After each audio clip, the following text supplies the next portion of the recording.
तेजस्विनावधीतमस्तु मा विद्विषावहै।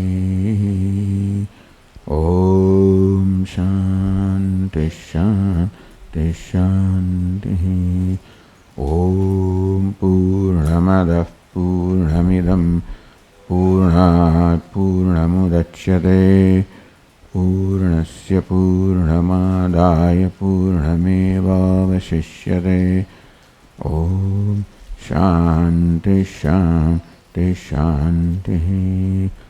श्रुतिस्मृतिपुराणानाम् आलयं करुणालयं नमामि भगवत्पादं शङ्करं लोकशङ्करं शङ्करं शङ्कराचार्यं केशवं बादरायणं सूत्रभाष्यकृतौ वन्दे भगवन्तौ पुनः पुनः।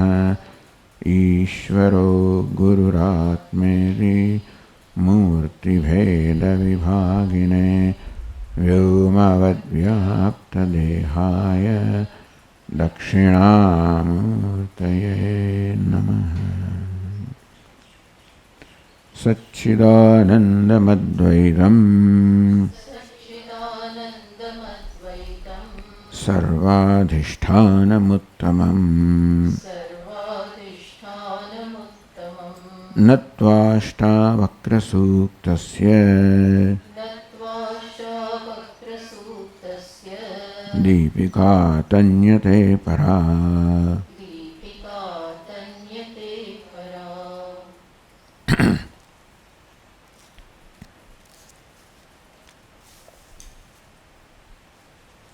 सुख दुःखे जन्म मृत्यु दैवादेवेति निश्चयी साध्यादर्शी निरायासः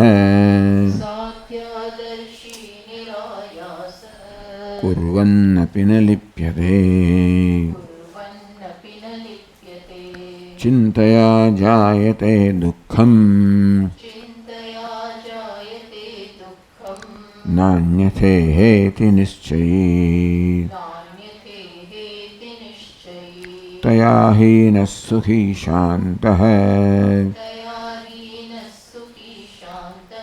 सर्वत्र गलितस्पृहः।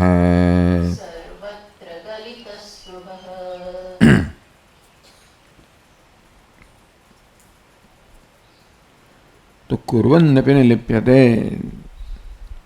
એવું ચોથા શ્લોકમાં કહેવામાં આવ્યું. ટીકાકારે કહ્યું નનુ કુર્વન કથમ નિરાયાસ ઇતિ. કર્મ કરવા છતાં પણ નિરાયાસ એ સર્વ પ્રકારના આયાસથી પરિશ્રમથી, એમાં માત્ર શરીરનો પરિશ્રમ નથી, માનસિક પરિશ્રમથી કેમ દૂર છે કે દુઃખ તો માનસિક સ્તરનું છે ને. શરીરનો પરિશ્રમ દુઃખ નથી આપતા, થકાવટ આપે. દુઃખ તો મનની વૃત્તિ છે. શરીરના પરિશ્રમને કારણે મારામાં એવી લાગણી જન્મે કે ધારો કે અસહાયતાની લાગણી જન્મે. શરીરનો પરિશ્રમ કોઈક રીતે મારે નથી કરવું ને કરવું પડે છે, અથવા તો વગેરે, અથવા મારે કરવું છે ને થતું નથી, જે કંઈ હોય તે. ટૂંકમાં વર્તમાન સ્થિતિ સામે આપણા મનમાં કોઈ પ્રકારનો વિરોધ જન્મે કે અસંતોષ જન્મે કે અસ્વીકાર જન્મે તો આપણને આયાસ થાય, પરિશ્રમ થાય, મનમાં પરિશ્રમ થાય, એને દુઃખ કહેવાય. એટલે ટૂંકમાં વેદાંત શાસ્ત્ર શીખવે છે કે કર્મ કરવા છતાં પણ બધો જ વ્યવહાર, કર્મ એટલે બધો જ વ્યવહાર કરવા છે. કર્મ એટલે વ્યવહાર બીજો છે. એવું સંભવિત છે કે બધો જ વ્યવહાર કરવા છતાં પણ કોઈ પ્રકારનો આયાસ ન હોય, કોઈ પ્રકારનો મનમાં સંઘર્ષ ના હોય. સંઘર્ષ કોને કહેવાય? જીવનની વાસ્તવિકતા હોય એની સાથે સંવાદ્યતા ન હોવી, એનો સ્વીકાર ન હોવો તો સંઘર્ષ જન્માવે. અર્થાત ત્યારે જ મનમાં સંઘર્ષ ના હોય જ્યારે આપણે વાસ્તવિકતા સાથે સંવાદિતામાં છીએ. એ વાસ્તવિકતા માત્ર નામરૂપના સ્તરની હોય ત્યાં સુધી જ જો આપણી પહોંચ હોય કે આ જ સત્ય છે, આ જ વાસ્તવિકતા છે, તો એ તો સતત બદલાયા જ કરવાની છે. એટલે નામરૂપના સ્તરની વાસ્તવિકતાને વાસ્તવિક છે, વાસ્તવિકતા વ્યવહારિક વાસ્તવિકતા કહીએ, એને જ વાસ્તવિકતા માનવામાં આવે તો બની જ ના શકે કે આપણે એની સાથે સંવાદ હોય છે. કારણ કે એ બદલા કરવાની વસ્તુ છે. બદલા એટલું નહીં, પરંતુ એ એની રીતે બદલાતી હોય છે. આપણે કહીને બદલાતી નથી, એની જાતે બદલાતી હોય છે. એ આગળ કહેવામાં આવ્યું દૈવાદેવ, એટલે ટૂંકમાં આ બધું સમજાવી દીધું આપણે આગળ કે આ બધું કરનાર તો ઈશ્વર સર્વ નિર્માતા. પહેલા ભાવાભાવ કે સ્વભાવાત, આ બધી વસ્તુનો સ્વભાવ છે. ચાલો, સ્વભાવ પ્રમાણે વસ્તુઓ વર્તે છે, પણ છતાંય કંઈક તો એમાં મેળ સુમેળ હોવો જોઈએ ને કંઈક તો. એટલે માથુંનું મેં શું કહેવાય, પગને માથું હોવા જોઈએ. એટલે ઈશ્વર કરનારો છે. વસ્તુ સ્વભાવ પ્રમાણે વર્તે છે, છતાં પણ એનું વર્તન કેવું હોય એ નક્કી કરનાર. એટલે ઈશ્વર નક્કી કરે એ વસ્તુના સ્વભાવને ધ્યાનમાં રાખીને કરે, એમને ના કરે. તો વસ્તુના સ્વભાવને ધ્યાનમાં રાખે, પછી આપણે ધ્યાનમાં રાખે ના રાખે, વસ્તુ તો ખરી. ઈશ્વર સર્વ નિર્માતા નેહાન્યતિ નિશ્ચય. ઈશ્વર સર્વ નિર્માણ કરનાર છે, બીજો કોઈ નહીં. એટલે હું નહીં, જીવાત્મા નહીં, બીજું કોઈ નહીં. અર્થાત જે નિર્માણ થયેલો છે એનો નિશ્ચય ઈશ્વર કરનાર છે, હું કરનાર નથી. તો છોડો ઈશ્વર પર. ઈશ્વર આવો નિશ્ચય શું કામ કરતો હશે ભાઈ? હમણાં સુખને પાછું દુઃખને ફલાણા અવધું કેમ કરતો હશે? આપદ સંપદ કાલે દૈવાદેવ નિશ્ચય. પરિસ્થિતિને ક્યાં આપત્તિ કહીએ કે સંપત્તિ કહીએ, આ દ્વંદ્વ ટૂંકમાં આપત્તિ સંપત્તિની, સંપત્તિ આપત્તિની, આ દ્વંદ્વ જે એ નિર્માણ કરનાર કોણ છે? દૈવાદ. ઈશ્વર તો ખરો, પણ દૈવ અર્થાત આપણા કર્મફળ કે પ્રારબ્ધને ધ્યાનમાં રાખીને. એટલે ઈશ્વર આટલું કરનાર છે. ઈશ્વર કરે ખરો. પહેલી વસ્તુ એ છે કે વસ્તુના સ્વભાવને ધ્યાનમાં રાખીને કરે. સૂર્યનો આવો સ્વભાવ છે, ચંદ્રનો આવો સ્વભાવ છે, કૂતરા પેલા જેનો જે સ્વભાવ હોય એને ધ્યાનમાં રાખે. એવું નહીં કે કૂતરું બિલાડા પ્રમાણે વર્તવા માંડે, બિલ્લું કૂતરા, એવું ના થાય.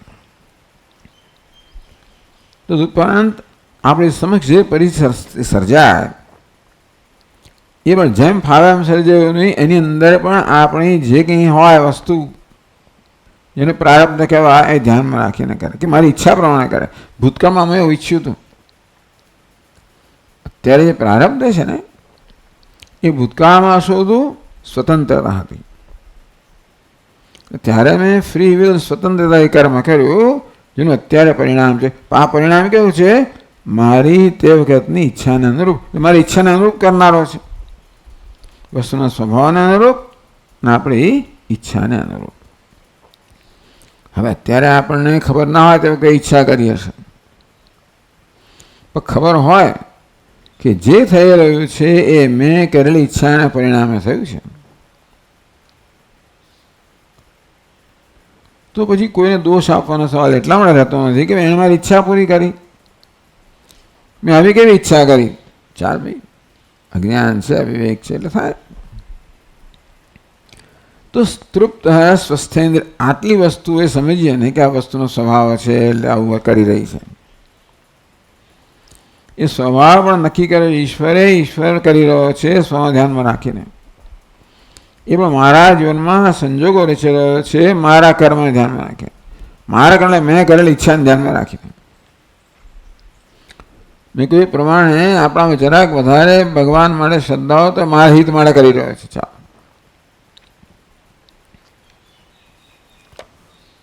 તો પછી હવે સુખ દુઃખ ને જન્મ મૃત્યુ કહો કે પછી સંપદ આપત કહો, જે કહો, દૈવાદેવ ટૂંકમાં બધું આ બધું ઈશ્વર જ કરી રહ્યો છે.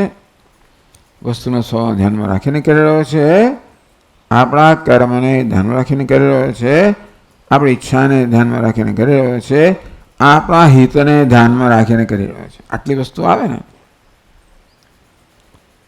તો પછી આ ન ચિંતાનો અર્થ આવો થાય. આ દુનિયાની આ વાસ્તવિકતાને ધ્યાનમાં ન લેવી. આ નામરૂપની વાસ્તવિકતા છે. આ નામરૂપના સ્તરની આ વાસ્તવિકતાઓ છે ને એને ધ્યાનમાં લઈએ તો પણ જીવનમાં ચિંતા ના હોય, મહદઅંશ ના હોય. એટલે બહારની કોઈ વસ્તુ મારા ચિંતાનું દુઃખનું કારણ ના બને. હું પોતે બનવું છું તે વાત છે. એટલે આટલું કરવાથી કોઈ પૂર્ણ રીતે ચિંતાથી મુક્ત ના થાય. પણ હવે આપણી દુઃખ માટેના બે કારણો છે. દુનિયા પણ કારણ છે અને હું પોતે કારણ છું. પણ દુનિયા કેમ કારણ બને છે? કારણ કે દુનિયાની જે વાસ્તવિકતાઓ છે એની સાથે હું સંવાદિતામાં નથી. તો આપણને એટલે દુનિયાની વાસ્તવિકતાઓ સમજાવવામાં આવી કે તો વસ્તુનો સ્વભાવ છે. બીજું એ સ્વભાવ ધ્યાનમાં રાખીને કરનાર ઈશ્વર છે. ત્રીજું ઈશ્વર કરે ત્યારે પણ મારા કર્મને ધ્યાનમાં રાખીને કરનાર છે. ચોથું મારા કર્મને ધ્યાનમાં રાખીને કરે ત્યારે પણ મારા હિતમાં કરનાર છે. આટલું હોય ને તો દુનિયા આપણા દુઃખનું કારણ ના બને. અહીં દુઃખથી સંપૂર્ણ મુક્ત ના થવાય. દુઃખમાં મારું જે ફાળો છે એ તો રહેવાનો જ છે. આ પ્રકારનો ફાળો જીવનની વાસ્તવિકતાઓના અસ્વીકારરૂપી જે ફાળો છે ને એ તો ન થાય.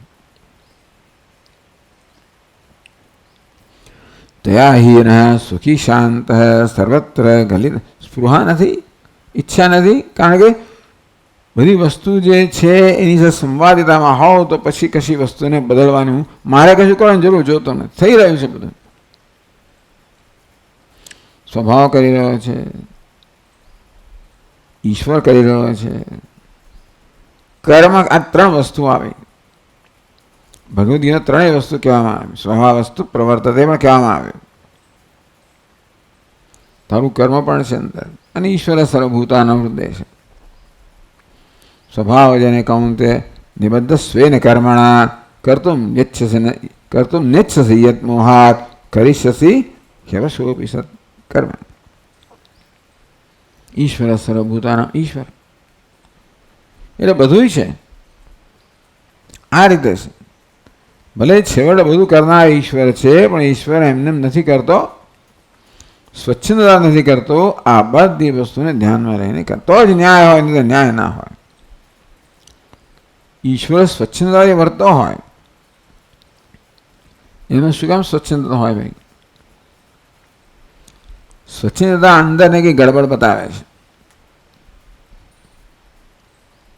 ઈચ્છા જ અંદરની ગડબડ બતાવે છે. છંદ એટલે ઈચ્છા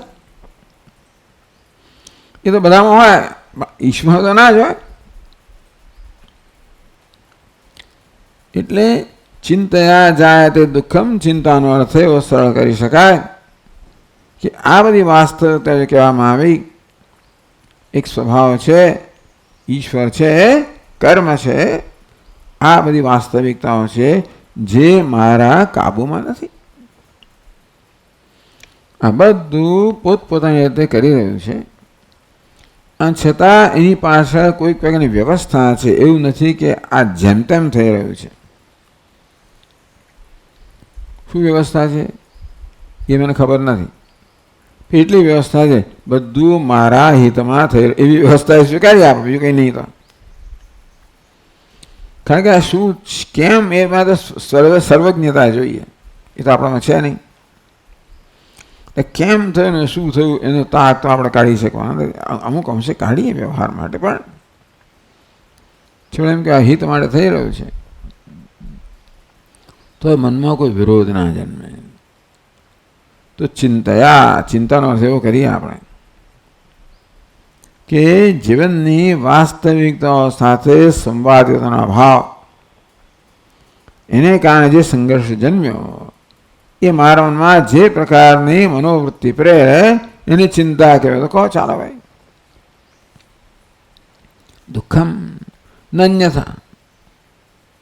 બાકી ચિંતા એટલે બીજું બાકી આપણે ભૂતકાળની વાત કરી, વર્તમાનની વાત કરી, એ બધામાં આ જ વસ્તુ છે ને, અસ્વીકાર. જે થયું એનો અસ્વીકાર, જે થવાનું છે એનો અસ્વીકાર, થઈ રહ્યો છે એનો અસ્વીકાર. કેમ? કારણ કે હું મારા અંદર મારી ચંચુપાત કરું છું. કેમ? હું કહું છું એમ થવું જોઈએ. એ ચંચુપાત જ બંધ, અનમ ચિંતા એ બંધ કરી દઈએ તો પછી તયા હીન સુખી શાંત વગેરે સર્વત્ર ગલિત સ્પૃહ. અને છતાંય પણ ચિંતા પૂરેપૂરો દૂર ના થાય.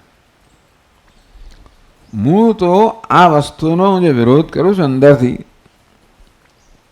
અસ્વીકાર કરું છું જે છે એનો, એની પાછળનું કારણ તો મારી જાતનો મારો પોતાનો અસ્વીકાર છે.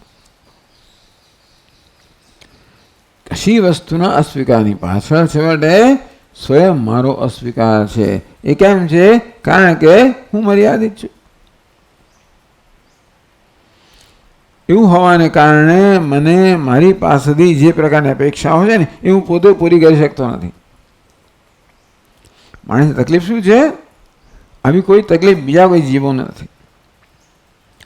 એમને પોતાની પાસે કોઈ અપેક્ષા નથી કે પોતે છે એના કદાચ જુદા હોવા જોઈએ, અને માટે એ સ્વસ્થ છે. ભગવાને એમને એ પ્રકારની સૂઝ આપી જ નથી કે જે દુઃખ જન્મે. તો માણસને સૂઝ આપી, જેને આપણે સેલ્ફ કોન્શિયસનેસ કહીએ, સેલ્ફ જજમેન્ટ કહીએ, આત્મસભાનતા, આત્મનિશ્ચય, આ બધું કહીએ આપણે. ભગવાન માટે પાસે કારણ છે, તો જ માણસનો વિકાસ થાય. તો વિકાસ ના થાય. એટલે વિકાસને માટે નહીં, આ બધું દુઃખ છે વિકાસ માટે જ છે. Growth always causes pain. No pain, no gain. પણ હવે આપણે વિચારીએ કે આ બહારનો અસ્વીકાર કેમ છે? મને આ વસ્તુ જેવી છે તેને સંતોષ કેમ નથી? એ વસ્તુ મારામાં શું કરે છે જેને કારણે મને મારી સાથે તકલીફ પડે છે? દુઃખ આપણને આ વાતનું છે. શું વાતનું છે? મને મારી સાથે તકલીફ છે. કયા પ્રકારની તકલીફ છે? કે હું મારી દ્રષ્ટિમાં સ્વીકાર્ય નથી, સંતોષજનક નથી. એટલે શું? હું મારી પાસેથી જે પ્રકારની અપેક્ષા રાખું છું એ અપેક્ષામાં હું ઊણો ઉતરું છું. આમ માણસ પોતાની પાસે અપેક્ષા લઈને જન્મ્યો છે. ભાઈ આ વસ્તુ આ તકલીફ છે ને. અપેક્ષા મોટી છે, નાની નથી. ભલે આપણે એમ માનીએ કે મારી પાસે મારી અપેક્ષા એવી છે, હું કરોડપતિ હોવો જોઈએ, કે હું પ્રસિદ્ધ હોવો જોઈએ, કે હું સત્તાશાળી હોવો જોઈએ, કે જે કંઈ દુનિયા કરી એ તો મારો ધ્યેય. 1000 વર્ષ પહેલાં બીજું હોય, 5000 વર્ષ પહેલું, 10 હજાર સુધી ત્રીજું હશે, ભગવાન જાણે. પણ બુદ્ધિ કરતા મહત્તત્વ ચડિયાતું છે. મહત્તત્વ એટલે સમષ્ટિ બુદ્ધિ. સમષ્ટિ બુદ્ધિમાં જે પ્રકારની બુદ્ધિ છે, વિવેક છે, સમજ છે, એ વસ્તુ પરથી મારો નિર્ણય થતો હોય છે. ભાઈ દુનિયામાં અત્યારે ધન સંપત્તિ, સત્તા, પ્રતિષ્ઠાને મહત્વ અપાઈ રહ્યું છે, તેથી મારે પણ મહત્વ નહીં છે ને. કોઈ બહુ દેહાતોથી ધરાવનારા હોય એને એમ કે ભાઈ દુનિયા સૌંદર્ય ફલાણા મહત્વ અપાઈ રહ્યું છે, અને એમાં એ મહત્વ બની જાય. કઈ જાતની વ્યક્તિ છે? અહંકાર પ્રધાનતાવાળી વ્યક્તિને શું હોય? ધન સંપત્તિ, સત્તા, પ્રતિષ્ઠા મહત્વના હોય. બહુ દેહમાં નિષ્ઠ વ્યક્તિને શું મહત્વનું હોય? દેહનું સૌષ્ઠવ સૌંદર્ય વગેરે વગેરે મહત્વનું હોય. કોઈક વળી કલા વગેરે વાળો તો એને માટે બીજું કંઈ મહત્વનું હોય, પેલું કવિને વગેરે મહત્વનું હોય, લેખક છે, આ છે, તે છે, વૈજ્ઞાનિક છે. આમ કોઈક જીવનનું ધ્યેય હોય છે ખરું, પણ એ બધા ધ્યેય કહેવામાં આવ્યું કે એનું નામ ઈચ્છા. આવું ધ્યેય હોવું એનું નામ ઈચ્છા. વેદાંત શાસ્ત્ર કહે છે કોઈ ધ્યેય તમારી ઈચ્છા પૂરી ના કરી શકે, કારણ કે છેવટે મારે રવિન્દ્રનાથ ટાગોર બનવું છે કે સ્વામી વિવેકાનંદ બનવું છે કે જે બનવું હોય તે ખરું. એ તો શું બનવું છે? મારે પૂર્ણ બનવું છે.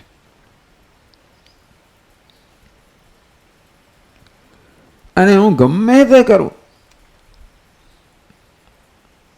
પહેલા તો બહાર વ્યવસ્થા પુનર્વ્યવસ્થા કરું જેથી હું સ્વસ્થ બનું, અંદર પુનર્વ્યવસ્થા કરું જેથી સ્વસ્થ બનું. પણ કોઈ વ્યવસ્થાના પરિણામે હું પૂર્ણતા પ્રાપ્ત કરી શકતો નથી, એટલે મારી રીતે પૂર્ણ જોઈ શકતો નથી, અને માટે મારા વેશોનો અસંતોષ કાયમ રહેશે. એવી ક્ષણો આવે જ્યારે બધું બરોબર લાગે, પછી હતા તેને ત્યાં. આ શેમાંથી જન્મ્યું? આ આત્માના અજ્ઞાનમાંથી જન્મ્યું. ભગવાને આ કરીને મોકલ્યો, રવાડે ચડાવે, લે ભાઈ અલા ભાઈ તે આવી ઈચ્છા મૂકી તો પહેલાં સરખું જ કરવું હતું ને. ઈચ્છા મૂકી પૂર્ણ થવાની, ઈચ્છા મૂકી એણે મૂકી, જેણે મૂકી અવિદ્યાએ મૂકી. ચા અને ઈચ્છા કેવી છે? પ્રાપ્તસ્ય પ્રાપ્તિની ઈચ્છા છે. પાછી તે પૂર્ણતામાંથી પૂર્ણતાની ઈચ્છા. આવું ધંધો કર્યો. કોણે કર્યો? અવિદ્યાએ કર્યો, માયાએ કર્યો, ભગવાને કર્યો, જેણે કર્યો એને કર્યો. એટલે આ બધા સામો વિરોધ છે. કોઈ સ્વીકારતા આવું હોય જ નહીં. આવું તો હતું હશે, ભગવાન આવું કરતો હશે. એટલે વેદાંત કે માયાએ કર્યો. માયા કેવી હોય આવું કરનારી વગેરે. એટલે ટૂંકમાં આવું કેમ છે એનો ઉત્તર કોઈ આપી શકતું નથી. એની માટે કોઈ લોજિક નથી. એટલે મૂળમાં જ લોજિક નથી. આ દુનિયાના મૂળમાં જ યુક્તિ નથી કે પૂર્ણતા જ્યાં છે ત્યાં અપૂર્ણતાનો ખ્યાલ કેમ હોય, એના માટે કોઈ યુક્તિ જ નથી ને. પૂર્ણતા છે, હકીકત છે, કારણ કે ઉપનિષદ કહે છે આપણા માટે એ પ્રમાણ છે. તત્વમસી તું બ્રહ્મ છે, એને પ્રમાણ માનીએ એનો અર્થ એ થયો કે આપણે પૂર્ણ છીએ એવું આપણે બૌદ્ધિક રીતે સ્વીકારવું પડે. અને છતાં મારા વિષયનો મારો ખ્યાલ શું છે? હું અપૂર્ણ છું. કેમ? કારણ કે મારી રીતે માપ્યા કરું છું. શેનાથી? જેને હું આત્મા કહું છું એ દ્વારા સતત મારી રીતે માપ્યા કરું છું. આ દેહ આત્મા છે, સ્થૂળ દેહ આત્મા છે, સૂક્ષ્મ દેહ આત્મા છે, કારણ દેહ આત્મા છે. આ દેહની અંદર અહમ ભાવ દઈને જન્મ્યો છું, એને હું માનું છું. અને એ ભલભલી વસ્તુ ગમે તેવું હોય તો પણ અત્યંત તુચ્છ છે, મર્યાદિત ને તુચ્છ છે, ઇનસિગ્નિફિકન્ટ. આ વ્યક્તિત્વ ગમે તેવું મહાન હોય તો આપણા સ્વામી કેટલું જ્ઞાન હોય તને.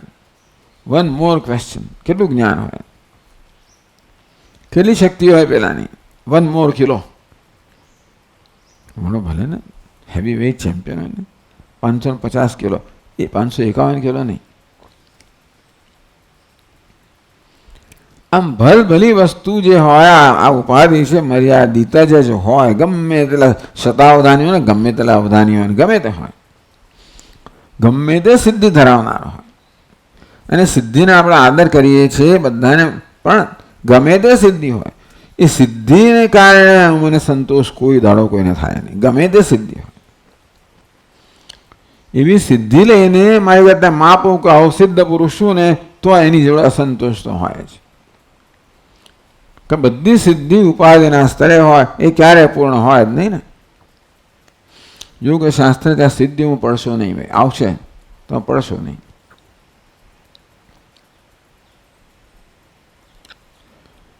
એટલે અત્યારે મારા વિશે હું જે પ્રકારનો ખ્યાલ ધરાવું છું એ ખ્યાલ ચાલુ રહે ત્યાં સુધી કોઈ પણ રીતે હું અપૂર્ણતાથી મુક્ત થઈ ના શકું. અપૂર્ણતા માત્ર રૂપ બદલે. પહેલાં આપણે સ્વામીજી કે ફોર્મ એટલે પૂછ્યું મહારાજને કે મહારાજ આપ અમેરિકા જઈને પહેલી વાર આપણે શું ફેર દેખાડો? ભારતમાં અને અમેરિકામાં ફેર શું દેખાડો? ભારતના લોકો મિઝરેબલ છે, દુઃખી છે બિચારા. કેવા છે? ગરીબ છે, દુઃખી છે. અમેરિકા લોકો પહેલે ધનવાન છે, દુઃખી છે. એટલે એમાં ફેર નથી પડતો. કેટલી મોટી વાત કરી. In India, people are uncomfortably miserable. In United States, comfortably miserable. બોલો, જોરદાર વાક્ય કહ્યું. આખી દુનિયા અક્કલ વગરની છે, કમ્ફર્ટને સફળતા માને છે અને એને માટે પ્રયત્નશીલ છે. એમાં ઉછરેલા આપણે એને માની એ પ્રકારનો સતત પ્રયત્ન કર્યા જ કરી અને સમજતા નથી કે હું જે કરું છું આ છે. સમજતા નથી. ટૂંકમાં જે ક્ષણે આપણે જે કરી રહ્યા છે ને એને સમજીએ તો એ જરા અટકીએ ને કે કેમ આ વિચારી રહ્યો છું, કેમ આ કરી રહ્યો છું, શું અહીં પાછળ રહેલું છે વગેરે, મારો શું ખ્યાલ થાય, એવું કશું કરીએ તોય ખબર પડે. એટલે જ્યાં સુધી અજ્ઞાન છે ત્યાં સુધી દેહાત બુદ્ધિ દેહની અંદર સ્થૂળ દેહ પણ આવી જાય, સૂક્ષ્મ દેહ પણ આવી જાય, કારણ દેહ પણ આવી જાય, સમષ્ટિ પણ આવી જાય. અરે વ્યષ્ટિ પણ આવે અને સમષ્ટિ જેને આવું હોય આવે. ઇદમ શરીરમ કૌંતેય ક્ષેત્રમિતિ અભિધીયતે એતદ્યો વેત્તિ તમ પ્રાહુ ક્ષેત્રજ્ઞ તદ્વિદઃ. મહાભૂતાન્ય અહંકાર બુદ્ધિરવ્યક્તમેવ ચે ઇન્દ્રિયાણि દશૈકંચ પંચચેન્દ્રિય ગોચરાઃ ઈચ્છા દ્વેષ સુખમ દુઃખમ સંઘાતશ્ચેતના ધૃતિ એતत् ક્ષેત્રમ સમાસેન. આ બધું ભગવાન એક પહેલાં શરીર શબ્દ વાપર્યો અને ક્ષેત્ર, અને ક્ષેત્ર આવી વ્યાખ્યા કરી એટલે શરીરમાં બધું આવી ગયું, સમષ્ટિ આવી ગઈ.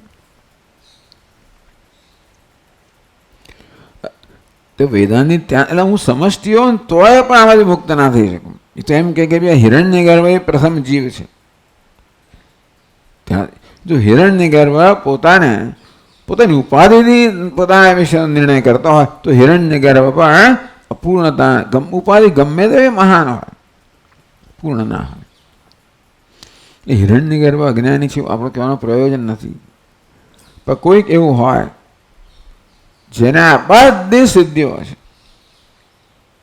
ઈચ્છા શક્તિ, જ્ઞાન શક્તિ, ક્રિયા શક્તિ, આ બધાનો આશ્રય છે સમષ્ટિનો. જે ધારે કરી શકું જેને એ બધું હોય ને તો એ શું તોય પણ ધારવાનું તો આવ્યું જ ને.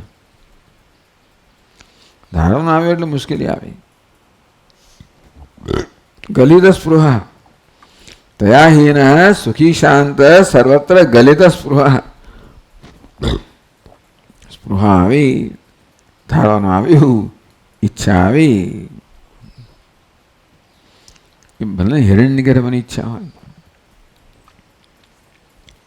એટલે છેવટે તો ભલે તયાહીન સુખી શાંત સર્વત્ર ગલિત સ્પૃહ કહ્યું ખરું,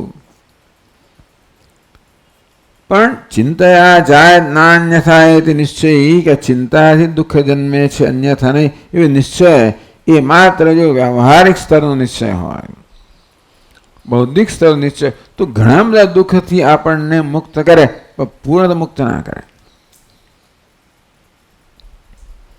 એટલે પછીના શ્લોકમાં ઉક્ત સાધને સિદ્ધ જ્ઞાનામ નિજ દશામ નિરૂપયતી. આગળ જે કહેવામાં આવ્યું તયાહીન સુખી શાંત સાધ્યાદર્શી નિરાયાસ, આ બધા શબ્દો વાપરવામાં આવ્યા. ન વાંછતી ન શોચતી કુરંદપી ન લિપ્યતે સર્વત્ર ગલિત. આ બધું જે કહેવામાં આવ્યું ને આ બધું આપણે શું સમજવાનું? સાપેક્ષ રીતે સમજવાનું. માત્ર આ પ્રકારનો નિશ્ચય કયા સ્તરે નિશ્ચય જન્મે છે? એ જો બૌદ્ધિક નિશ્ચય હોય, પરોક્ષ જ્ઞાન હોય તો સાપેક્ષતયા આપણે પ્રાપ્ત કરી શકીએ. એ અપરોક્ષ જ્ઞાન હોય તો એ આપણે નિરપેક્ષતયા આ બધું પ્રાપ્ત કરી શકીએ. પણ પરોક્ષ જ્ઞાન એટલા મહત્વનું છે કે આપણામાં પછી ધ્યેય માટેની સમજ પ્રેરે અને ધ્યેય માટેની આપણી નિષ્ઠા ઉત્પન્ન કરે. શ્રદ્ધાવાન લભતે જ્ઞાનમ તત્પરઃ સંયતેન્દ્રિય. એકવાર આપણામાં સમજ જન્મે ને તો જીવનમાં શ્રદ્ધા જન્મે કે આ મારું ધ્યેય છે, આ જ પ્રાપ્ત કરવા યોગ્ય છે. હું આખી યોજના સમજી ગયો છું. શેની ચિંતા જન્મે છે, શેનું દુઃખ બધું સમજી ગયો છું. એ પહેલાં સમજવું જોઈએ. આપણે સમજીએ first you should understand the problem. એટલે ગુરુ છે પહેલાં શિષ્યને જે જિજ્ઞાસુ એને જીવનની સમસ્યાથી પહેલાં એને પરિચિત કે ભાઈ જીવનમાં કંઈ તકલીફ છે અને તમે ધારો છો એવી નહીં, બીજા પ્રકારની તકલીફ છે. જીવનની બધા જીવનની બધી સમસ્યાઓ એ વ્યવહારમાંથી નથી, સાયકોલોજીકલ પણ નથી. દુઃખ સાયકોલોજીકલ એ ફિલોસોફિકલ પ્રોબ્લેમ છે જીવનમાં, સાયકોલોજીકલ નથી. Fundamental problem philosophical, topical problem psychological. એ ફંડામેન્ટલ પ્રોબ્લેમ મૂળભૂત સમસ્યા છે ને એ આ બધી વ્યવહારિક સમસ્યાઓ જન્માવે એ વાત બરાબર છે. પછી એ આવ્યું કયા સ્તરે આવ્યું? લાગણીના સ્તરે આવ્યું, વ્યક્તિત્વના સ્તરે આવ્યું.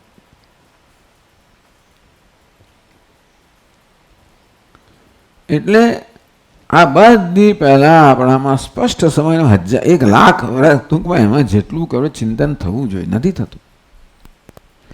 આ વસ્તુ મગજમાં ઉતરતી નથી, એટલે આપણા વ્યક્તિત્વમાં ફેર પડતો નથી. જેવા છીએ તેવા ને તેવા જ રહીએ છીએ, કોઈ ફેર નથી પડતો. આ નહીં સમજાય કે દુઃખ ક્યાંથી આવે છે, શું મૂળ કારણ છે, શું કરવાનું છે, શું ધ્યેય છે, તો શું સાધન છે. ધ્યેયની સ્પષ્ટતા હોય તો સાધનની સ્પષ્ટતા હોય ને. બધી ઉલટી સુલટી નાની મોટી વસ્તુને મહત્વ આપી આપીને અગત્યની વસ્તુ રહી જાય છે ને બાજુમાં. સાધક કેવો હોવો જોઈએ, ફરાટ જે હોવો જોઈએ, આ વસ્તુને સાધક કહેવાય ને. એટલે જીવન માટેની આખી જે યોજના છે એને આપણું જીવન સ્પષ્ટ થવું જોઈએ. આને પછી આપણે આપણા જીવનમાં એને અનુવાદ કરવા કે મારા જીવનમાં આ તો સામાન્ય સિદ્ધાંતો સમજાવ્યા અને શ્રવણ કહેવાય.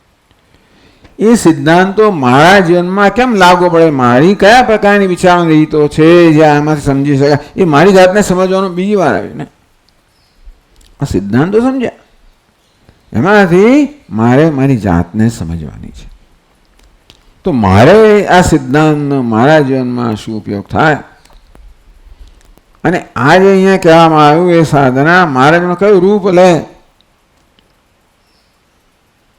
જે તું અધ્ધરતાલે જ રહેતું હોય ને સૈદ્ધાંતિક વસ્તુ. એટલે આપણે દિનેશભાઈ કહે સૈદ્ધાંતિક બરાબર છે, હું કહું ને જવાબ આપું ને બધું સૈદ્ધાંતિક બરાબર છે, એટલે જવાબ આપતા જ નથી. ટૂંકમાં તમે બધું ટાળો છો.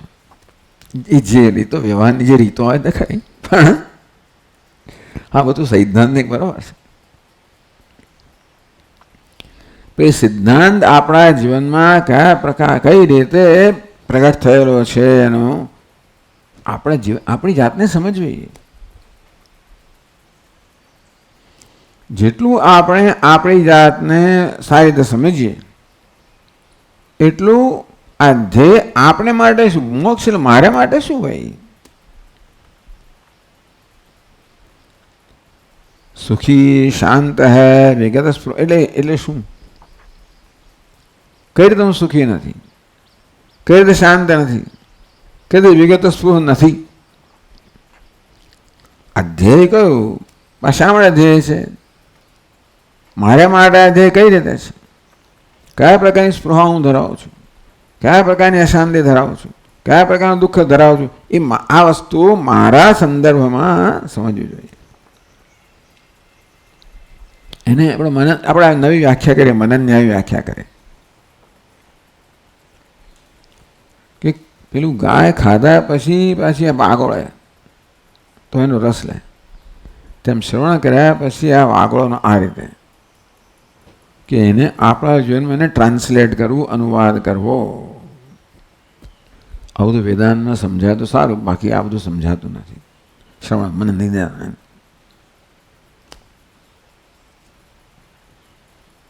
એટલે આ સમજ મારી સાચી છે એવું માનું છું. ટૂંકમાં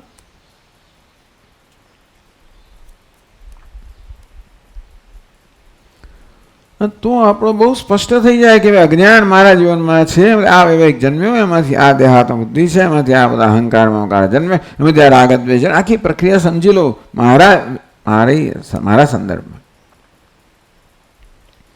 એટલે જતી નથી રહેવાની, એ વારંવાર આવે. એનું નામ વાસના. એટલે આ તો બધી રૂઢ થઈ ગઈ છે અંદર.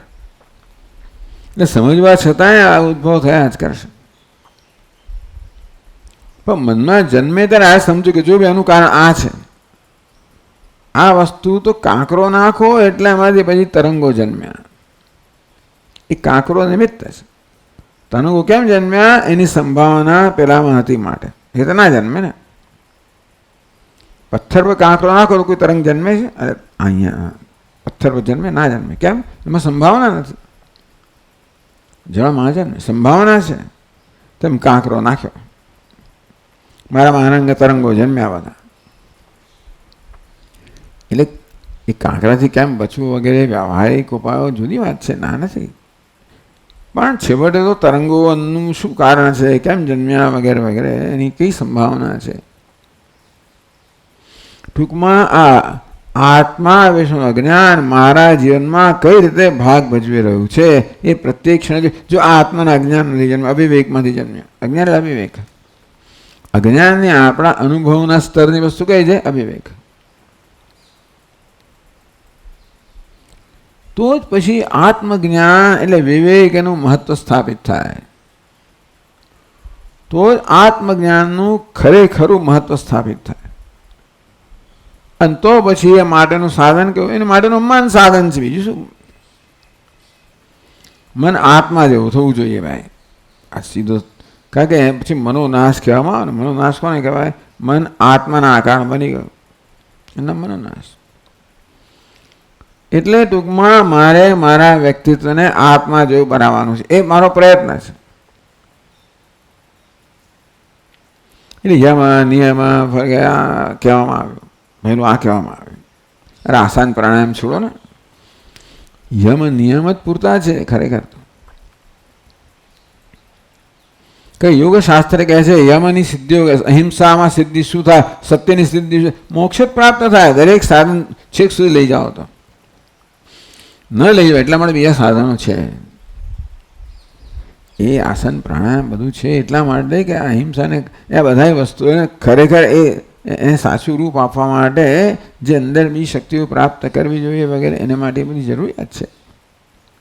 કે પછી પેલા છોડો આ યોગ ફોક છોડો, તુલસીદાસમાં આમ યોગ નથી જાણવાનો, ચાલો ભગવાનની ભક્તિ. એમને પછી આ યોગ ભોગમાંથી આ નવું નહીં આગાડ્યું એ ભક્તિ. યોગ પણ બધો સંકલ્પ પર જ રચાયેલો છે ને. ચિત્ત નિરોધ કરું છું, એમાં મારો સંકલ્પ છે. મારામાં કોઈ શક્તિ નથી. ભગવાન તું કર. ભગવાને માથે પડો નામ ભક્તિ. ચાલો એટલે ટૂંકમાં જે હોય આ બધી વસ્તુ કે બધાનું મિશ્રણ એવું નથી કે એક જ હોય. વિવેક પણ હોય, યમ નિયમ હોય, આસન પ્રાણાયામ હોય તો એ કરો ભાઈ. ભગવાનનું ભજન કરો. મલ્ટીપ્રોંગ્ડ એફર્ટ. પણ છેવટે આપણો ધ્યેય શું છે? આ મન છે આત્માના આકારનું બનવું જોઈએ. આત્મા જેટલું શુદ્ધ બનવું જોઈએ, નિત્ય બનવું જોઈએ. અને એ મનની અશુદ્ધિ પણ ખરેખર તો આગંતુક છે, નસીબ જોગે. ભલે મનને અશુદ્ધ કહીએ પણ મન સ્વભાવથી શુદ્ધ જ છે. આત્માના આકારનું જે છે, આત્મા સિવાય કશું છે જ નહીં ને. એટલા માટે આત્માના આકારનું જ છે. ચૈતન્ય એ મન બની ગયો છે ને, તો જ વ્યવહાર થાય ને. ચૈતન્ય આવું કેમ બની ગયો? તો વ્યવહાર થાય. યો બ્રહ્માણમ વિદધાદિ પૂર્વમ. પેલા બ્રહ્માજી કહો, સમષ્ટિ મન કહો, એને ઉત્પન્ન કરે. પછી ચાલો સર્જન કરવા માટેને વેદનું જ્ઞાન આપ્યું. પણ ટૂંકમાં એ પરમાત્મા જ પછી અવ્યક્ત બન્યો અને મહત્તત્વ બન્યો, આ બન્યો તે બન્યો. બીજું લાવે ક્યાંથી? ભલે સાંખ્ય લોકો માનતો કે આ પ્રકૃતિ આપણે વેદાંત તો કે ભગવાન બધું છે જ નહીં સામગ્રી, એ જ બધું બને છે.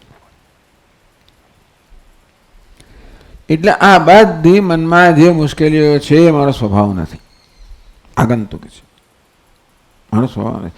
ટૂંકમાં મારે મારી જાતને આ રીતે પણ જજ કરવાની જરૂર નથી કે હું આવો છું તેવો છું ફલાણું ઢીકણું છે, એ નથી. જે કે મારા સ્વભાવમાં હોય રાગ દ્વેષ જે કહો તે બધું કેવું છે? આગંતુક છે. શેને કારણે છે? અવિવેકને કારણે. શેનો અવિવેક? આ મૂળ અવિવેક, આત્માના આત્મા વિવેકને કારણે, જેને માટે મારો વાંક નથી.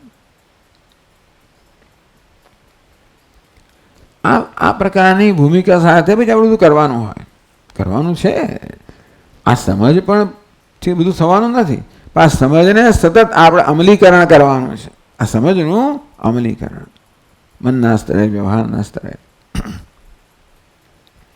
સમજ જેટલી સ્પષ્ટ હોય એટલી આપણો વ્યવહારનું સ્પષ્ટતા આવે. એટલે આવું સાધન કરતા કરતા કરતા કરતા કરતા કરતા ઉક્ત સાધને સિદ્ધ જ્ઞાયના નિજ દશામ નિરૂપયતી. ટૂંકમાં આગળના શ્લોકમાં સાધનો કહેવામાં આવ્યા. એથી નિશ્ચયી નિશ્ચયી નિશ્ચય. આ નિશ્ચય કેવો છે? એ નિશ્ચય બુદ્ધિનો નિશ્ચય છે. પછી પણ નિશ્ચયી શબ્દ છે એ જુદા પ્રકારનો નિશ્ચય છે. આ પરોક્ષ નિશ્ચય હતો, બુદ્ધિનો નિશ્ચય હતો.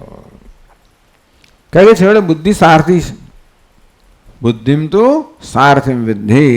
આ બુદ્ધિ સારથી છે, એ જીવનનો રથ ચલાવનારી છે, એ જ મનરૂપી લગામ એના હાથમાં છે, ઇન્દ્રિયરૂપી ઘોડાઓ પણ એ જ દોડાવનાર છે. એટલે આપણે બુદ્ધિ તો વેદાંત શાસ્ત્ર બુદ્ધિને સંબોધે છે, ભક્તિ શાસ્ત્ર મનને સંબોધે છે, લાગણીને સંબોધે છે, આ બુદ્ધિને સંબોધે છે. એ રીતે કે આ બધી લાગણીઓ છે ને આવેગો બુદ્ધિને અસમજથી જન્મ્યા છે, માટે તમે એને સરખા કરી શકો. વાત સાચી છે. પેલા કેવી તારો સ્વભાવ યાને તું પ્રેમ સ્વરૂપ છું મળે એની તો હંમેશા એનું આવાહન કર, ભગવાનને એ સાથે તું સંબંધ કર. પછી નિશ્ચયનો પ્રકાર બદલાય છે. પરોક્ષ નિશ્ચયમાંથી અપરોક્ષ નિશ્ચય. એ પરોક્ષ નિશ્ચયનો જેમ જેમ અમલ કરતા જઈએ તેમ તેમ અપરોક્ષ બને. એવું છે. પરોક્ષ જ્ઞાન જ અપરોક્ષ બને, જુદું જ્ઞાન નથી ને. પોલરોઇડ કેમેરામાં ચિત્ર લીધું, સ્વામીજી બેઠા છે ખુરશીમાં, ચિત્ર લીધું, એ તમે ફ્રેમ કાઢ્યા પછી જોયા જ કરો, એનું એ જ ચિત્ર રહેવાનું છે, ખ્યાલ બદલાવાનો નથી. માત્ર એમાં સ્પષ્ટતા પ્રાપ્ત થશે. ધીમે ધીમે ધીમે બધી વિગતો છે ઉપસવા મળશે અને બહુ સ્પષ્ટ થશે. એટલે પહેલાં જે પરોક્ષ જ્ઞાન હતું ને એ અપરોક્ષ બને છે. જ્ઞાન બદલાઈ જાય તો પછી તકલીફ થઈ જાય. ઓ મને એમ કે પહેલાં હું તો જીવ છું ને હવે હું બ્રહ્મ બની ગયો. અરે ટૂંકમાં પરોક્ષતયા જે નિશ્ચય જન્મ્યો છે ને એ નિશ્ચયનું અમલીકરણ થાય મારા જીવનમાં તો ધીમે ધીમે ધીમે એ કેમ નિશ્ચય? કારણ કે એ જીવનની વાસ્તવિકતા પર ચાલો નિશ્ચય છે. હું પૂર્ણ છું, આ મિથ્યા છે. ચાલો અત્યારે એ બુદ્ધિનો નિશ્ચય છે. એ નિશ્ચય વાસ્તવિકતા પર ચાલો છે. એટલા માટે એ ક્યારેક આપણે માટે હકીકત બનશે. જે કે મૂલ્યો આપણને આપવામાં આવે છે એ શેના પર ચાલેલા હોય છે? જીવનની વાસ્તવિકતા પર ચાલેલા હોય, આત્માના સ્વભાવ પર ચાલેલા હોય. અમાનિત્વમ આત્માનો સ્વભાવ છે માટે કહેવામાં આવ્યું અમાનિત્વમ મૂલ્ય છે. નહીં તો ના કહેવામાં આવે. નહીં તો મારો સ્વભાવ માનિત્વ હોય અને અમારું મૂલ્ય તો સદ ઝઘડો જ થયા કરે, સંઘર્ષ થયા જ કરે ને. માનિત્વ મારો સ્વભાવ છે અને અમાનિત્વ હું પ્રયત્ન કરું તો કોઈ દિવસ ત્યાં આગળ શાંતિ હોય જ નહીં, સંઘર્ષ રહેવાનો છે. આ તો જ્યારે જ્યારે અમાનિત્વનું આચરણ કરું ત્યારે મનમાં શાંતિ જન્મે છે. કેમ? કારણ કે મારા સ્વભાવને અનુરૂપ છે. એટલે જે સાધન કહેવામાં આવ્યા એ સાધન સર્વ બ્રહ્મ છે. હું પણ બ્રહ્મ છું, બાકી બધું મિથ્યા છે.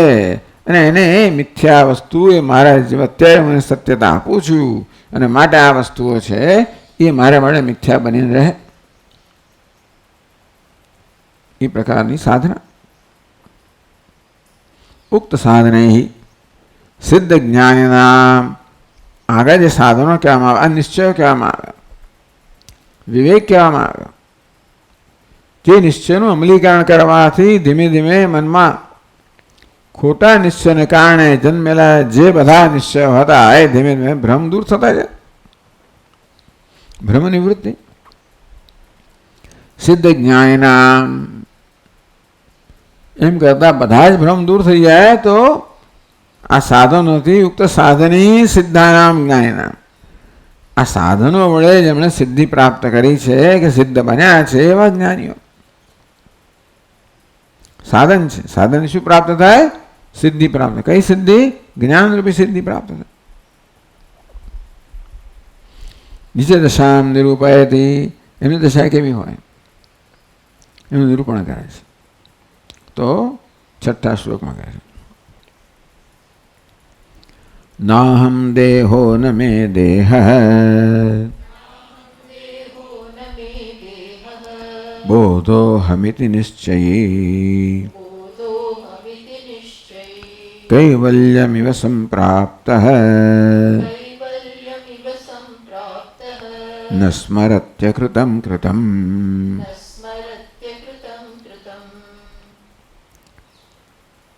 હવે બીજી પંક્તિમાં જે છે એ બધું શાસ્ત્રમાંથી આવે છે. પેલું કુર્વંદપીને લેપ્ય તે શાસ્ત્રનું વાક્ય હતું. ન સ્મરતી અકૃતમ કૃતમ શાસ્ત્રનું વાક્ય છે. કૈવલ્યમ સંપ્રાપ્ત એટલે એ વસ્તુ શું બતાવે? એ શાસ્ત્રમાં છે. એટલે અષ્ટાવક્ર ગીતા પણ આ શાસ્ત્રના પર જ આધારિત છે. બીજો કોઈ ગ્રંથ નથી કે સ્વતંત્ર વસ્તુ હોય તો આપણને એમાં રસ ના હોય. શાસ્ત્રમાં જે કહ્યું છે એને સમજાવતું હોય અથવા એને સમજવાનું સાધન બતાવતું હોય. ન સ્મરતી અકૃતમ કૃતમ આ ધ્યેય થયું. અકૃતમ કૃતમ ન સ્મરતી,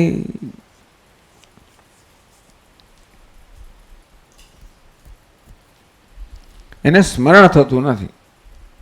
કૃતમ જે કરેલું હતું, અકૃતમ જે કરવાનું રહી ગયું હતું. અકૃતમ એટલે ના કરેલું પણ કહેવાય. અકૃતમ શું? જે કરવું જોઈતું હતું પણ નહોતું થયું, નામ અકૃતમ. સમજ્યા? અકૃતમ એટલે ન થયેલું બરાબર છે, પણ ન થયેલાની કોઈ ચિંતા ના કરે. પણ જે કરવું જોઈતું હતું અને કર્યું નથી એ આપણામાં અપરાધની લાગી જન્મા, સંતાપ જન્માવે. કૃતમ એટલે કરેલું શું? જે નહોતું કરવું જોઈતું એ કર્યું. સંતાપ આ જ વસ્તુ જન્માવે. બાકી કોને યાદ છે બધું? આપણે કર્યું હોય યાદ હોય તો એનું કારણ જુદું હશે. આમાં આવા હતા ને તેવા હતા જે હતા હવે એ યાદ કરવાનું હોય કદાચ. ચાલો, પણ એ દુઃખ જન્માવતું નથી. જે સ્મરણ દુઃખ જન્માવે એની આ વાત છે. આપણે તો સુખી શાંત સર્વત્ર ગલિત એવું વાત કરીએ છીએ ને. સુખી ક્યારે હોય? દુઃખ ના હોય ત્યારે. એમ કહેવામાં આવે કે ન સ્મરતી અકૃતમ કૃતમ. અકૃતમ ન સ્મરતી, કૃતમ ન સ્મરતી એ ક્યારે? એ મહત્વનું ક્યારે બને? એ સ્મરણ દુઃખ જન્માવતું હોય ત્યારે. નહીં તો પછી કેટલી વસ્તુ આવે ને જાય એની કોને ચિંતા છે? ન સ્મરતી નથી કહેતા. સ્મરણ તો છે, એ તો સ્વભાવ છે મનનો, સ્મરણ કરવું. અત્યારે અનુભવ કરીએ એટલે અનુભવ જે આપણામાં કશીક વસ્તુની ચાંપ દબાવે એટલે તરત પેલા સંસ્કારો જાગૃત થાય એટલે સ્મરણ થાય. ભૂતકાળના સંસ્કારો જેનું ચિત્તમાં, એટલે એને ચિત્ત કહેવામાં આવે. જ્યાં ચયન એમ થયું છે, ચયન, જ્યાં ચયન, શાનું ચયન થયું છે? સંસ્કારોનું ચયન થયેલું છે. એટલે અત્યારના વર્તમાન સંજોગો છે એમાં ચયન થયેલા, સંગ્રહ થયેલા સંસ્કારોનો જે કોઈ સંસ્કારનું ઉદ્બોધન કરે એ સંસ્કાર સપાટી પર આવે. એ શાનો સંસ્કાર હોય? ભૂતકાળમાં થયેલા અનુભવ. દરેક અનુભવ સંસ્કાર છોડીને જાય. કેટલાક અનુભવ હોય જરા થોડાક ઊંડા સંસ્કાર છોડીને ગયા, બાકી તો બધું જતું રહે. બધું કંઈ યાદ નથી આવતું. પણ જેણે ખાસ અસર કરી હોય, આપણે પૂછ્યું પેલી યાત્રામાં દરેક જણ વર્ણન કરશે યાત્રાનું, પણ એ બધા વર્ણનમાં કંઈ ને કંઈ જુદા જુદા, કારણ કે દરેક પર કોણે અસર કરી. સમજી આપણે તે તો પૂજા કરી જો એટલે એ વસ્તુ અસર કરી એવું આપણે જોયું જ નહોતું. કેવું થયું આપણે હવે 100 કમળ 108 કમળ લઈ આવ્યા. એટલે ટૂંકમાં અમુક વ્યક્તિ લઈ આવી એટલે જે વસ્તુ એ આપણા પર પ્રભાવ પાડ્યો હોય ને, કઈ 108 નામ તો યાદ નહીં હોય કદાચ, અરે કયા પેલા કયું શિવલિંગ હતું એ યાદ ના હોય, શક્ય છે. જેને એને એક ના યાદ આવે યાર. બીજું ટૂંકમાં કહેવાનું વાંચું, જે વસ્તુએ મારો પ્રભાવ પાડ્યો, સારો ખોટો, પાછું એવું પણ થાય. સારો જેવું નિયમ નથી, ખોટો હોય, દુઃખે પણ લગાડ્યો હોય ને સુખ પણ આપ્યું હોય, એ પ્રભાવે એ સંસ્કારો સંચય થાય. બીજા બધા રીતિમાં લખેલા જતા રહે, પાણીમાં લખ્યા જતા રહે, એવી જાત જાતના સંસ્કાર. બધા સંસ્કારો સરખા ના હોય. પાણીનું લખાણ તરત જતું રહે, રેતીનું લખાણ પેલો પવનને ઝૂલું આવડે જતું રહે. એ પથ્થરના લખાણો જેટલા ઊંડા હોય એટલા બધા રહેલા હોય.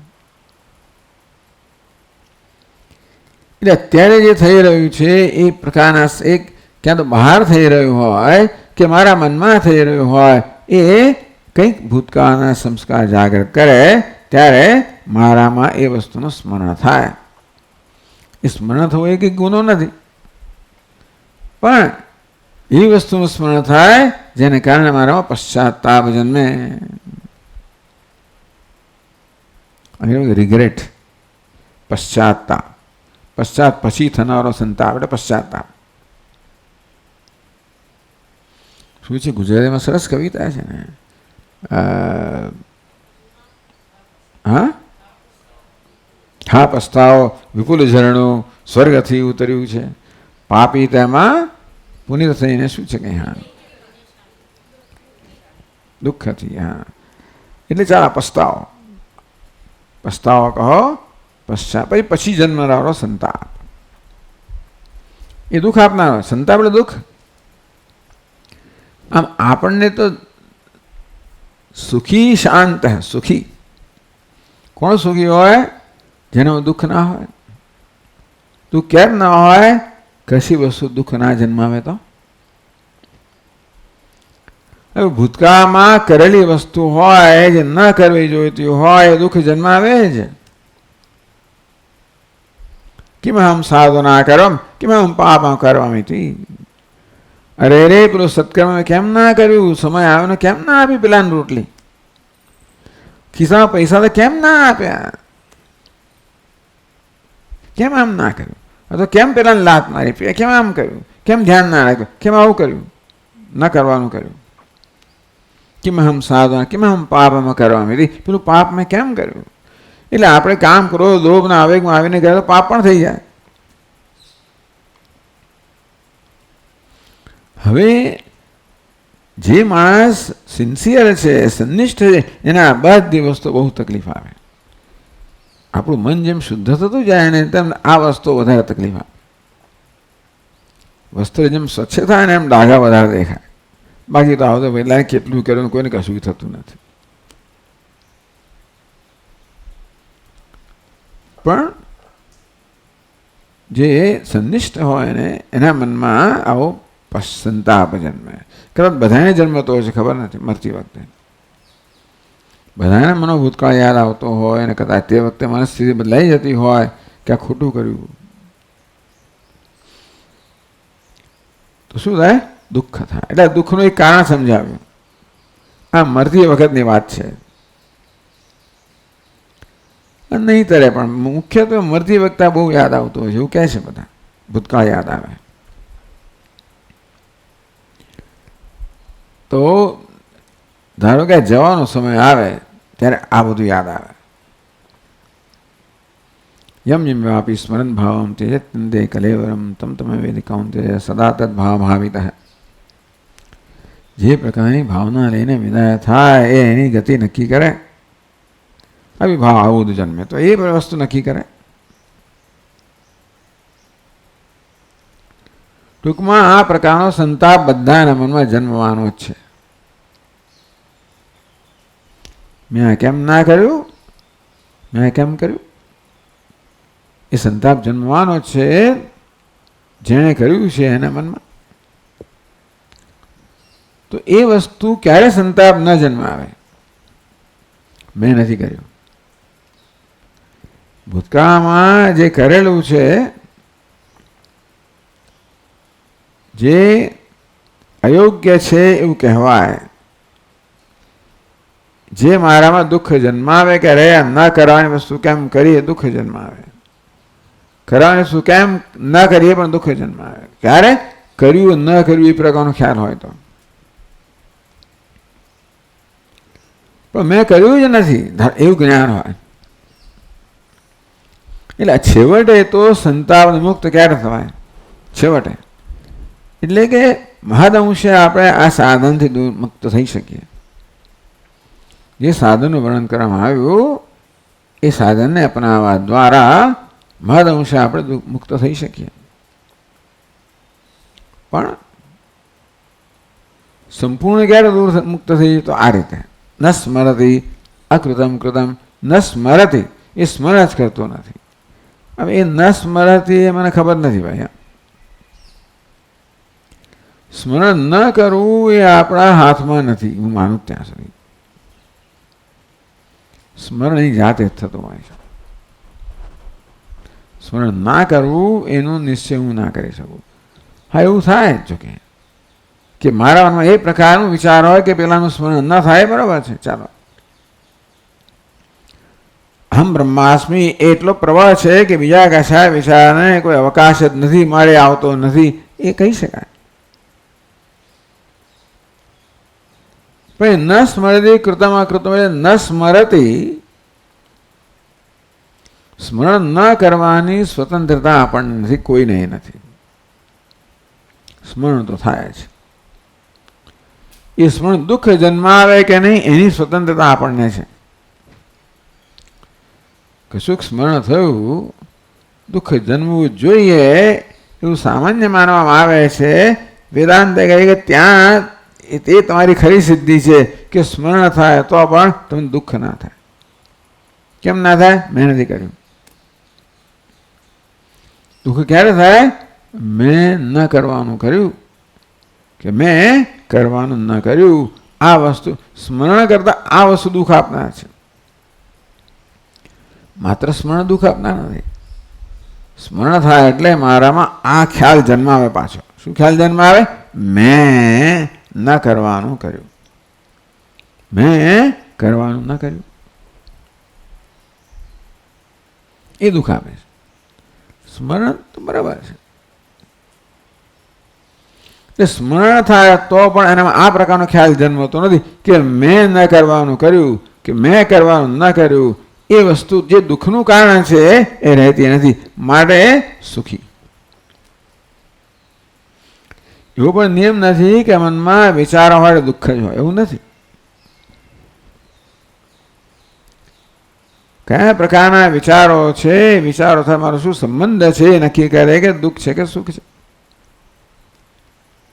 મન તો મન છે. જો કે મન તો મન છે એવું તો નથી. અને સાધના દ્વારા મનનું બધું બહુ નિર્માણ કરેલું જ છે. અને તોય શક્ય છે કે મનમાં કશુંક રહી ગયું હોય. શું છે ભાઈ? આ પ્રકાશમ ચ પ્રવૃત્તિમ ચ મોહમેવ જ પાંડવ ન દ્વેષ્ટિ સંપ્રવૃત્તાને ન નિવૃત્તાની કાંક્ષતી.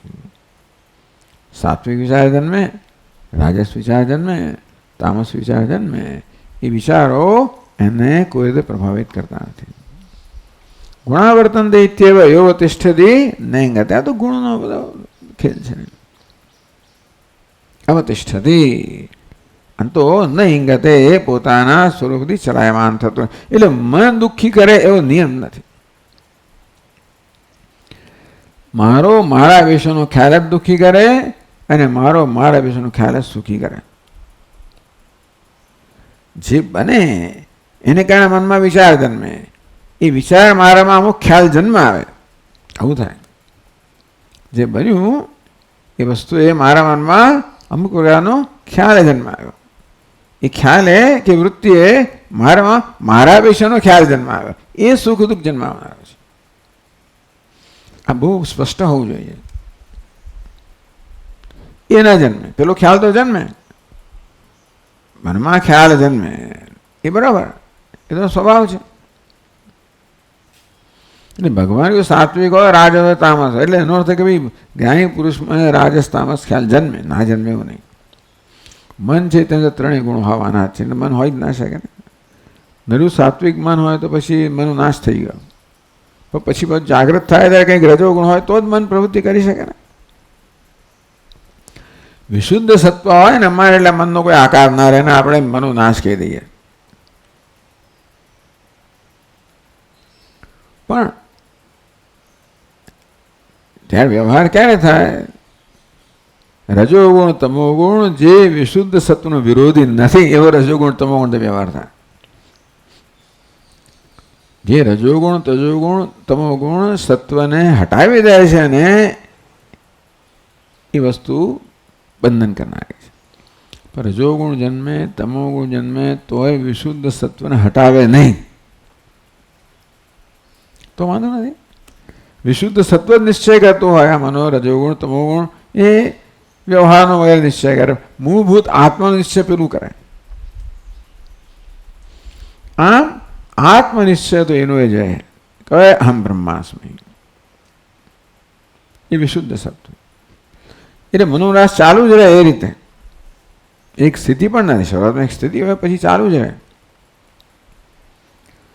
ત્યાં સુધી કે પેલું રજોગુણ તમોગુણ આવે તોય પણ કશો વાંધો નથી. એટલે બધું આપણે આમાં શું છે અનુભૂતિ પ્રકાશમાં બધી વાત કરવામાં આવી કે ઇન્દ્રિયો જાય ને પેલું પકડે ના પકડે ને બધું બહુ સરસ સમજાવ્યું. ત્યાં બાણ માર્યું છે એનું ફળ ત્યાં રહી ગયું, પેલું નીકળી ગયું ને ફળ વગરનું બાણ ને એ બધા દ્રષ્ટાંતો આપ્યા હતા.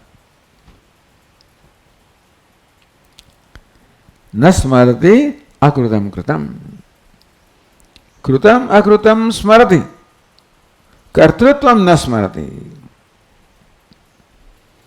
આ કરેલાની પાછળ મેં કર્યું ને ન કર્યું એ મેં હું પણ જે હતું ને એ કેમ જન્મ્યું? કારણ કે જે સ્તરે થયું ને ન થયું એ સ્તરમાં અહમભાવને કારણે થયું. એ કયા સ્તરે થયું? દેહના સ્તરે થયું, ઉપાધિના સ્તરે થયું. જ્યાં સુધી ઉપાધિમાં અહમભાવ હોય ત્યાં સુધી એ કર્તૃત્વમાંથી ભોક્તૃત્વ મુક્ત ના થવાય. કર્તૃત્વ એટલે ભોક્તૃત્વ જન્મ આવે છે. અત્યારે મનમાં સંતાપ છે ને ભોક્તૃત્વ છે. એ કેમ જન્મ્યો? પહેલાના કર્તૃત્વને કારણે. એટલે હું જોડું છું મારી જાતને, એ ના જોડું. પેલું કર્યો તો બરાબર છે પણ ભોગતા નથી તો પછી એ જાતનું જોડાણ ન રહે ને, સમજ પડે ને. કર્યું તો ખરું, બીજાએ કર્યું હતું, બીજાએ કર્યું હોય ને મારે કોઈ લેવા દેવા નથી. તો એ કર્તૃત્વ ભોક્તૃત્વ વચ્ચેનો જે જોડાણ છે ને, લિંક, એ રહી નથી. એ ના હોય તો કર્તૃત્વ ત્યાં છે એટલે મારા ભોક્તૃત્વ નથી જન્મતું, એટલે સંતાપ નથી જન્મતો. ન સ્મરતી કૃતમ અકૃતમ યતો વાચો નિવર્તન્તે અપ્રાપ્ય મનસા સહ આનંદમ બ્રહ્મણો વિદ્વાન ન બિભેતિ કુતશ્ચનેતિ એતકમ હવાવન તપતિ કિમહમ સાધુના કરમ કિમહમ પાપમ કરવમિતિ સેવમ વિદ્વાનેતે આત્માનગ સ્પૃણતે વે હેવૈશેતે આત્માનગ સ્પૃણતે. એના માટે આત્મા બની ગયો. કરેલું આત્મા છે, ન કરેલું આત્મા છે. એને કોઈ સ્વતંત્ર અસ્તિત્વ નથી. અને માટે હું બધી પ્રભાવથી મુક્ત છું. મારી આંગળી મારો પ્રભાવ ના પડે, હું કશું કહું તો પ્રભાવ ના પડે. આત્મા પર કશો પ્રભાવ ના પડે. બધી વસ્તુ આત્મા જ બની ગઈ તો કૃતમ પણ આત્મા બની ગયું, અકૃતમ આત્મા બની ગયું. એવમ વિદ્વાન તે આત્માનગ સ્પૃણુતે.